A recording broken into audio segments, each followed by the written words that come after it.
gentlelady is recognized. I thank you, Mr. Speaker. I rise today in opposition to this bill, which began as a must-pass reauthorization of the Federal Aviation Administration, but has now become a Christmas tree for unrelated Republican priorities. Puerto Rico is on the brink of a humanitarian crisis following Hurricane Maria. That is being exacerbated by Trump's and Congress's failure to adequately respond. Tens of thousands in Texas and Florida are just beginning to pick up the pieces following Hurricane Harvey and Irma, and yet, other than the small initial down payment of disaster aid we passed, which I might add, Chairman Henslin voted against, Congress has yet to pass a single policy reform that will actually improve the lives of any of those who found themselves in harm's way. This is the first time in this Congress that we're debating a flood insurance policy change on the House floor. However, this is not a policy change that would address the resilience of the flood insurance program, help families to recover or improve our country's response to natural disasters. No, the Republican response to the catastrophic storms of these last 2 months is to muscle through the expansion of private flood insurance, which has long been sought by the insurance industry. Now, let me be clear. I don't oppose this policy. I voted for it last Congress, and I voted for it when we marked it up in committee this year.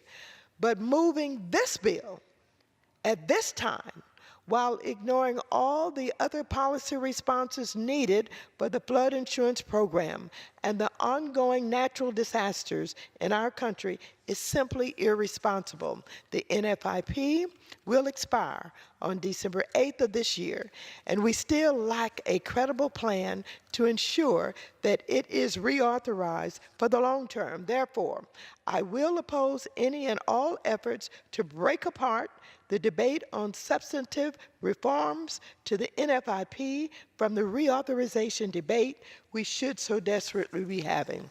The bill before us today does absolutely nothing to address the stability of the NFIP, which is in jeopardy following a devastating series of catastrophic hurricanes across several states and U.S. territories. We know that we will need to increase the NFIP's borrowing authority so that policyholders from Harvey, Irma, and Maria can be made whole.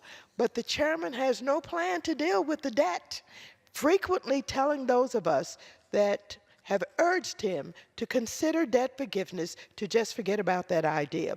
I have long called for Congress to forgive NFIP's debt, particularly because of the unsustainable burden placed on policyholders paying hundreds of millions of dollars a year just on the interest for the government to pay itself back.